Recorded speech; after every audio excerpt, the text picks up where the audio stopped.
Maayong hapon, Negros. Ini ang Digicast Negros 10. Ang nagapanguna nga napulo ka mga balita sa isla sa Negros ang amo ni gadulong sa inyo. Update ninyo kami via Facebook, YouTube, kag sa KCAT Channel 11. Kag subong mabatian nyo man kami live sa FM station nga 91.1 FMR Bacolod.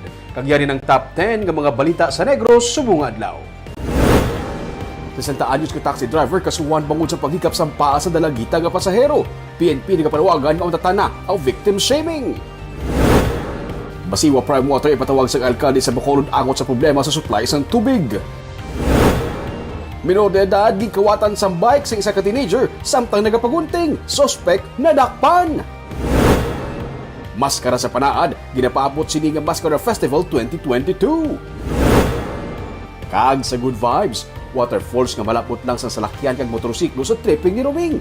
Indian community nagapakaon sa mga watchers kag pasyente sa CLMMRH sa shelter sa Barangay 18 sa Baganihan. Inatanan sa Digicast Negros 10. Sa number 10,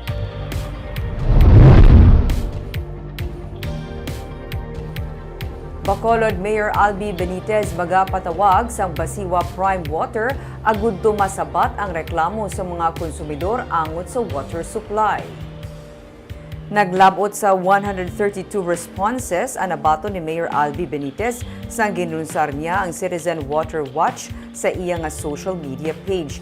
Kadam-an diri mga reklamo sa mga konsumidor angot sa color iced tea kag kape nga tubig nga nagagwa sa ilang mga gripo kag indi tayuyon nga water supply sang Basiwa Prime Water. Ginsiling ni Benitez nga iya ginunsar ang Citizen Water Watch online agud nga mapat-ud niya ang sitwasyon sa mga water consumers sa mga kabarangayan kag matagaan solusyon ang ila problema sa tubig. Sunod niya nga ipatawag ang Basiwa Prime Water para man matigayon ang mga tikang sa pagsulbar sang problema. Ang pagpasiguro sa water supply sang syudad ang kabahin sa mga prioridad sang Benitez administration.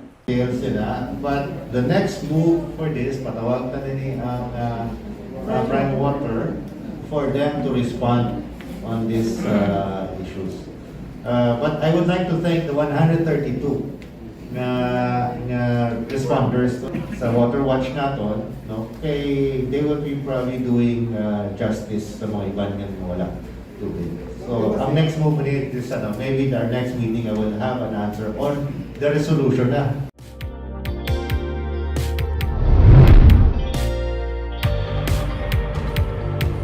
Sa number 9, pila sa mga stalls sa Negros Food Terminal Market ang nagbukas na.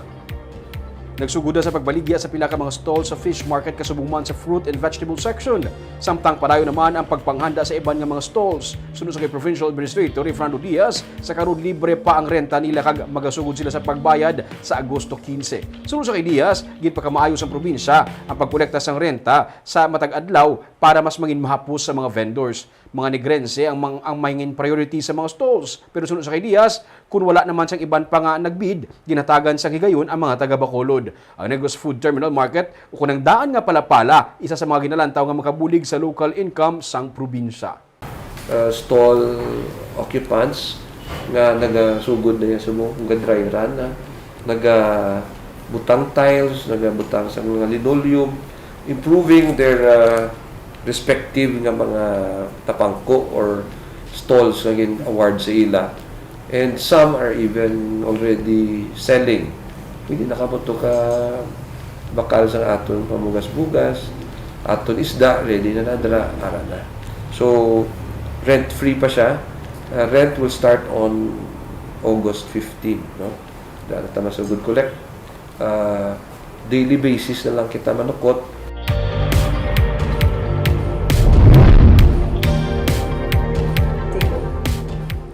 Sa number 8, masobra sa 130 ka mga e-bike kag tricycle nga nagabiyahe sa mayor nga dalanon sa Bacolod ang ginpangsikop sang bitaw. Humalin sa nagligad nga sinemana, sang ginsuguran sang Bacolod Traffic Authority Office ang seryoso nga pagbantay batok sa mga e-bike kag tricycle nga nagabiyahe sa mga mayor nga dalanon sang syudad. Gani kada adlaw nagaidas man ang mga e-bike kag tricycle sa sulod sa Bacolod City Police Office compound. Resulta sa ginahimo nga pagpangsikop sang bitaw pinaagi man sa mga traffic enforcers. Suno kay Police Major Junji Liba, ang administrative officer sang bitaw may masobra na sa 130 ka mga driver kag operators ng e-bike kag tricycle ang ila na pang-isyuhan sang citation ticket angot sa pagasupak sa local ordinances nga nasandig sa Land Transportation and Traffic Code o kun Republic Act 4136. Kadungan sang strikto nga pagbantay batok sa mga e-bike kag kolorong nga tricycle, hugot man karon nga ginapatuman sang bitaw ang no terminal policy sa downtown area agud mahagan-hagan ang paggutok sang trapiko sa lugar. Sa mga previous, wala gid sila na-regulate. Daw kumbaga daw napabayaan na sila. So sa ilang mindset, daw okay lang. So subong na surprise sila. That's why ginamatamat sila by area and then so eventually base ma-clear sila. Sa number 7,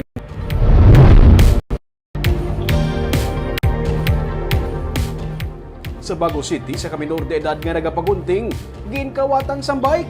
Teenager nga suspect, galayon man nga nadakpan. Wala pa natapos sa iya nga pagpagunting ang minor de edad nga lalaki sang siya ang nagparugid sa iya pakaisa nga ginkawat ang iya sining ginhulam nga bike. Sunod sa PNP, ginbilin na sang bata ang bike sa sulod sang public market sa Bago City. Kahapon samtang nagapagunting ini, sang ini ang ginkawat. Ilaman gilayon nga ginpangita tubtob nga ila nakitaan ang teenager nga nagkuha sang bike kag ila ginlagas. Tigayon man na aresto ang 19 anyos nga si Darwin Arevalo. Detain siya sa karon sa Bago PNP.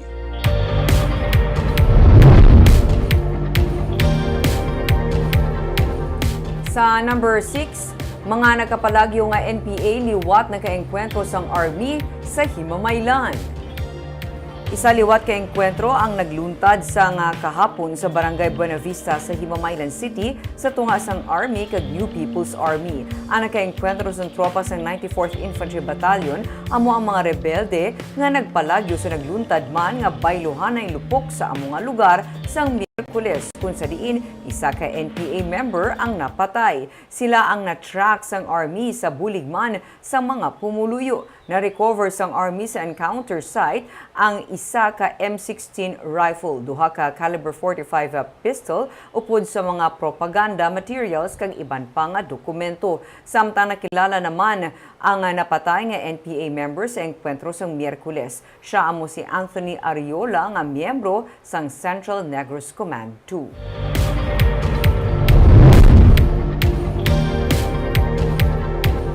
Sa number 5, mga tulaan sa isa ka persona na ukayan sa talamnan sang saging sa Baay City sa Negros Oriental. Isa ka construction worker ang nakakutkot sang mga tulaan sa isa ka persona sa talamnan sang saging sa sitio Tambakan, Barangay 1 sa Baay City sa Negros Oriental. Sunod sa Baay's PNP, posible tulaan sa isa ka babae ang nakitaan kay may panty kag bra, may singsing sang babae kag may kulintas pa. Nadeparahan man nga may braces pa ini. Gani ginausisa sang PNP kun bala siya ang missing nga babae sang mag-igo ang bagyo nga Odette sa Negros Oriental sang Disyembre sa nagligad nga tuig. Ang amo nga babae ang ginasilinga naanod sang tubig baha. Sa nagligad nga bulan sang Hulyo, may tulaan man nga ukayan sa ginahimo nga swimming pool sa Bulok-Bulok sa Sibulan sa Negros Oriental.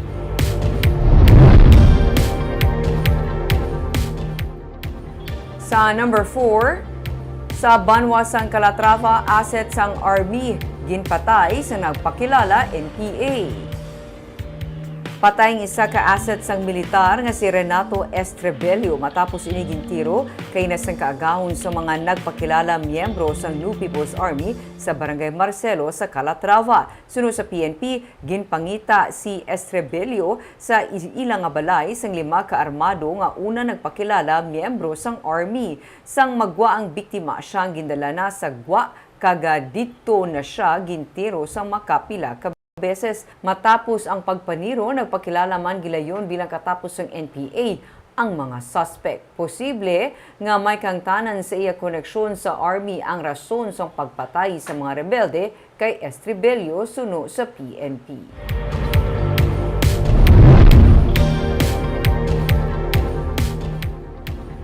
Sa number 3, maskara sa panaad.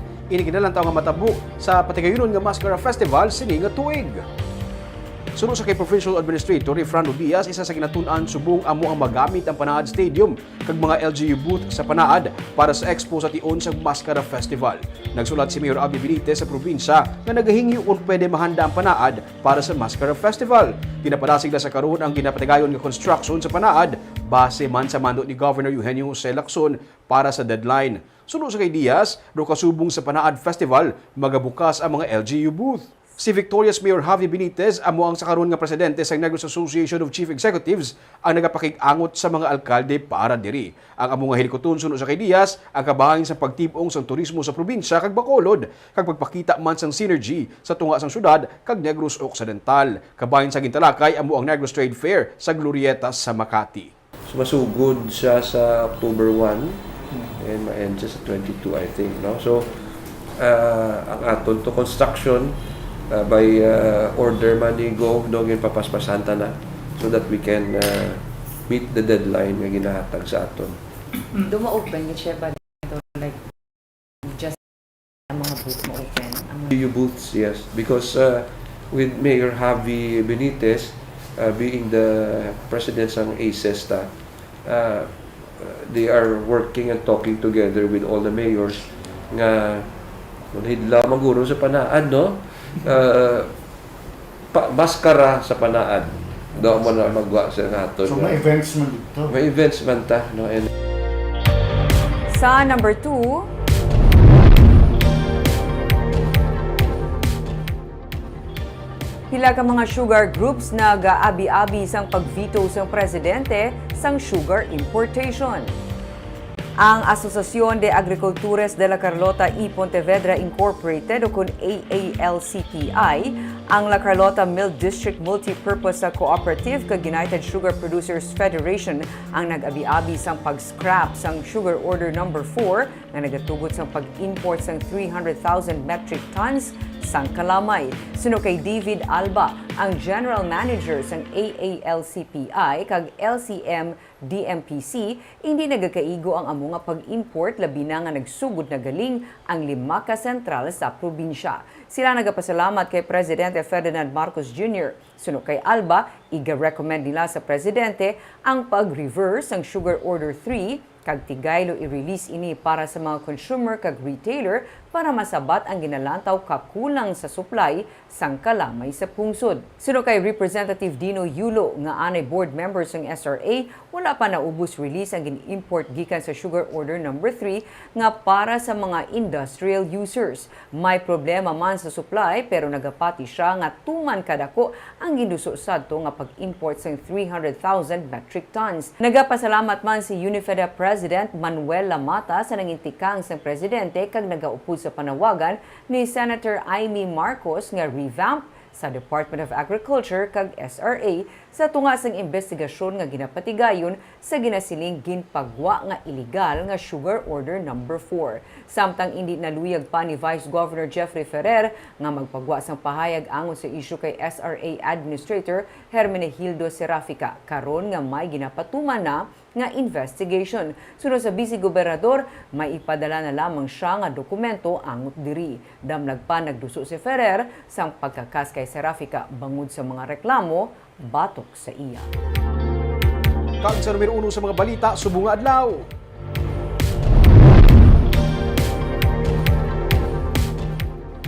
Si Santa Agnès ka taxi driver nga nagpanghikap sang paas ang minor de edad nga pasahero nga babayi ang pasakaan sang kaso. Women and Children's Protection Desk nagapanawagan sa netizens nga utatan na ang victim blaming. May report si Nico Delfin.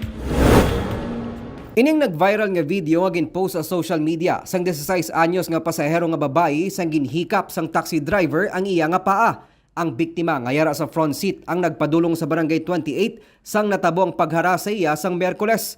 Base sa post ng biktima, ginpaandaman niya na ang driver nga untata ng iya ginahimo pero wala ini nagpamati kag nagpadayon lang sa paghikap sa iya nga paa. Tumboy galit ka. Wala pa makuhaan sang biktima sang litratong taxi o kunang plate number sini apang sa pagkasunod nga adlaw sang nagpalabot siya sang reklamo napatod sang Women and Children's Protection Desk ang 60 anyos nga suspect sa buligman sang ride-hailing app kag sang taxi operator. Suno kay Police Lieutenant Arlene Torrendon, pamuno sang BCPO WCPD, desidido ang biktima nga pasakaan sang kaso nga acts of lasciviousness in relation to Republic Act 7610 ukon ang Special Protection of Children Against Abuse, Exploitation and Discrimination Act ang 60 anyos nga taxi driver. With the cooperation sang kuan sang operator sang taxi no na oo siya ang kumbaga ang iyang driver amo gidalaya sa station 4. So nakooperar na para ma-identify ang aton mga suspect. Nagpanugya naman si Torrendon sa mga netizen niya kung mahimo ipaiway ang victim blaming, ilabi na nga may mga nagapost man sang negatibo nga komento kontra sa nangisog nga tagreklamo. Handa man ang talatapan sang WCPD nga magbaton kung may dugang pangakasubo nga reklamo kontra sa taxi driver. Biktima na ang aton nga minor de edad. So i-victimize pataliwat no. So support system kani ang aton nga ipadangat ug ipaabot sa biktima ang suporta sa kapulisan para matagano sila. Paandam nila sa mga kababayenan nga mangin security conscious kung nagabiyahe, ilabi na kung kagabihon. Likawa na magpungkot sa front seat kung nagaisahanon. Ipahibalo sa mga himata kung magbiyahe, kuhaan sang plate number ang ginasakyan, kag ang pagpanaog sa Malabyan nga police station kung ginakinahanglan, agud malikawan ang kasubong nga pag-abuso. Nico Delfino para sa DigiCast Negros.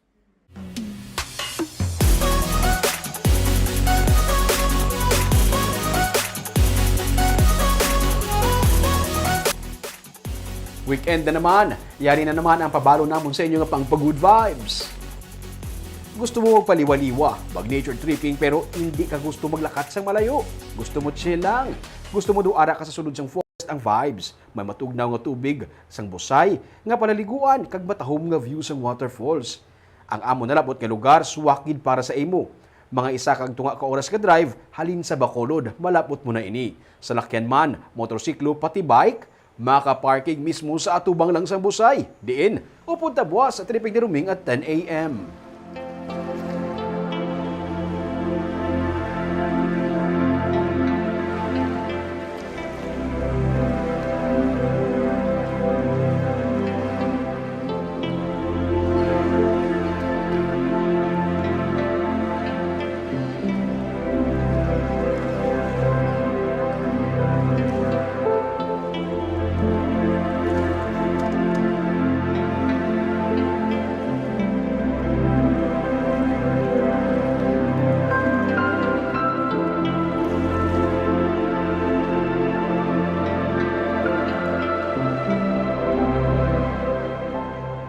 Kag nakaibalo ka mo bala nga may Indian community diri sa Bacolod nga hubalin pa sa nagsugod ang pandemic, sila ang nagapakaon sa mga watchers kag mga pasyente sa Corazon Locsin Montelibano Memorial Regional Hospital nga ara sa shelter house sa Barangay 18. Kada gabi sila nagakadto sa shelter kag nagadulong sa mga pagkaon. Aton sila kanilahon kag pasidunggan sa baganihan sa Sunday at 10 a.m. Barba mo ni gusto kong nga lugar kantuan kaya wala ko yung nag-effort lakat. Paghambal mo actually ginami nga one hour halalakton may na nagsugpon ka nga. Gadray. Gadray. Kag barba siya sa tiil sang Mount Canlaon. Meaning fresh na fresh ang tubig galing sa duka. And I'm sure tugnaw rumi. Tugnaw gid. Kag barba ta ka balugali all the while nga mga ginapulmatan na bala permi ang mga watchers sa mga pasyente sa Corazon Locsin. May community gal sa mga Indian pa niya nagapakaon sa ila. Karami ning no kung magbinuligay lang ang tanan. Correct. Kabay pa sige-sige. Kagabay itong mga balita sa Negros subong adlaw. Kay man sa panahon karon importante nga maihibalo ka sa nagkakatabo sa imo nga palibot. Pinabat balanse kay eksakto ang mga informasyon. Paraan kami nga magapangalagad sa Negrosanon. Ako si Barbara Mijares. Tubtub sa Lunes, ako naman si Romeo Subaldo. Happy weekend.